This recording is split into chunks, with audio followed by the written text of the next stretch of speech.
how did we go from fighting a revolution over a 2% tax on a breakfast beverage to what we pay today? And we're taxed on money when we receive it, when we spend it, when we keep it, when we invest it, and even when we die with it. It gets worse. We commute to work to make that money in a car that is taxed again to register on roads we're already taxed to build, fueled by gas that is taxed even further, and many times through tolls that tax you again. And that's to maintain bridges and highways and tunnels that already have billions of dollars, taxpayer dollars, allocated to them, and they're still falling apart. And then when you get to your office that is taxed to exist, in a corporation that is also taxed to do business, that almost certainly requires permits and other things, which are another tax, you are paid a paycheck that the corporation must match another payroll tax on top of what they have to pay you.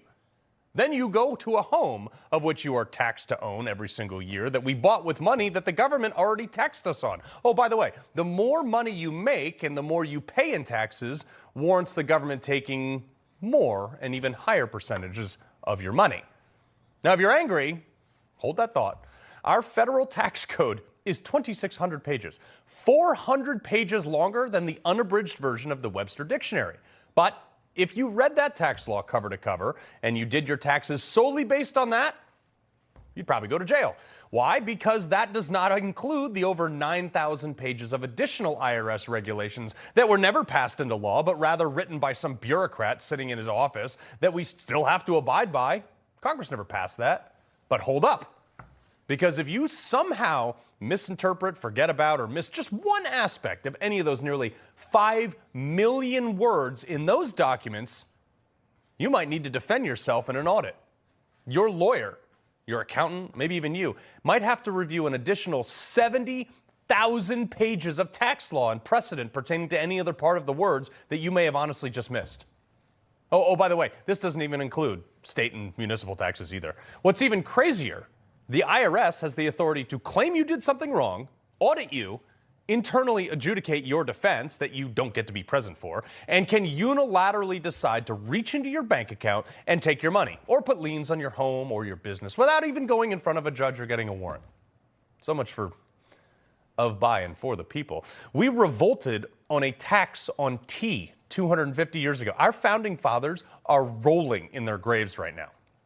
And what's worse, this has been weaponized before, too, against conservatives, of course. Ironically, against the modern Tea Party, the very people who are calling the IRS a scam.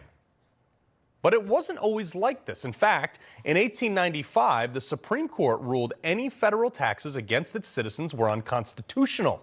So the government did what the government does best. It protected and expanded itself by passing the 16th Amendment. Now, it says, the Congress shall have the power to lay and collect taxes on incomes from whatever source derived without apportionment among the several states and without regard to any census or enumeration. Basically, enter the downfall of America. Basically, the government gave us the middle finger and gave themselves the power to basically do whatever they want and force you to comply at gunpoint.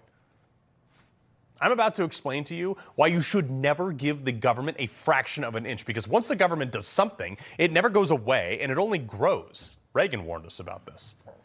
Now, before the 16th Amendment, before 1913 when it was passed, most government revenues came from trade tariffs or imported goods or something like that.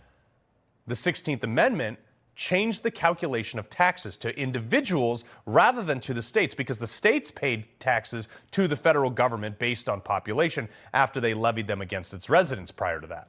In 1913, it all started to go downhill. The federal government levied its first individual taxes on citizens, 7% on people making $500,000 or more, which is the equivalent today to $15 million. 6% on 250K to 500K, 5% on 100 to 250K, 4% on 75 to 100K, 3% on 50 to 75K, 2% on 20 to 50K, and 1% on anything else up to $20,000 a year in 1913 dollars, which today would be the equivalent of $626,000 salary.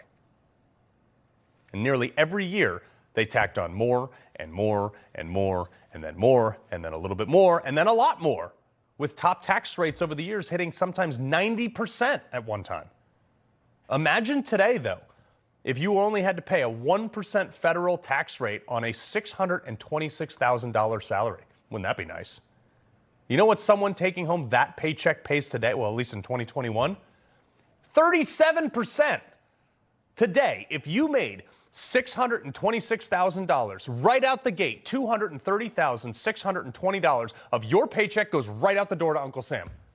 Probably over to somebody who hates us, too. In other words, you work for free for the federal government from January 1st to the middle of April. You don't make a dime until 4.5 months into the year. Do you feel represented like that? I sure don't. Oh, and after that was after Trump reduced that burden. Again, this does not include state and local taxes. We're not even going to go there today. You pissed yet? I'm super angry. You should be. People back then, though, were more angry about that 1% tax rate than we are about our 37% tax rate today. That is the power of creeping gradualism of government that I'm always warning you guys about. They will always try to get away with more. It's like you put a frog in a pot of boiling water. It just jumps right out, but slowly raise the temperature with him in it. He'll just sit there until he boils. Just want to remind you how much the government sucks. But now that I have your attention, folks, what if we could change all that without a revolution? What if we could repeal the 16th Amendment? I'd be willing to bet, with enough pressure and enough people getting loud, we could get 2/3 of the states, of Congress, and all the other required representatives to do it if we had an organized motion and enough noise was made. You know, well, Carl, the federal government needs money to run. Well, I happen to want to defund the whole thing, but yes, to a certain enough noise was made. You know, well, Carl, the federal government needs money to run. Well, I happen to want to defund the whole thing, but yes, to a certain degree, the federal government does need some money. They do a couple good things. But someone's already thought about this. Stephen D. Redden, to be more specific. And this guy, he just randomly mailed me this pamphlet the other day. It ended up on my desk. I took it out and read it. I was like, well, hot damn, let's hear it. He has proposed repealing and replacing the 16th Amendment with essentially a consumption tax. I mean, we've heard this before, but this is interesting, where you would keep 100%, or at least from the federal government, 100% of your paycheck, and a small tax would be levied on items you purchase, from a $1 pack of gum to a billionaire's yacht to a private jet, whatever. Epstein's Island. You would pay taxes based on what you spend. The lowest federal tax rate is currently 12%. So many people would instantly, in that tax bracket, get a 12% raise. But this new proposed tax would be less than 12%. That would be like a 6-pack of Red Bull for the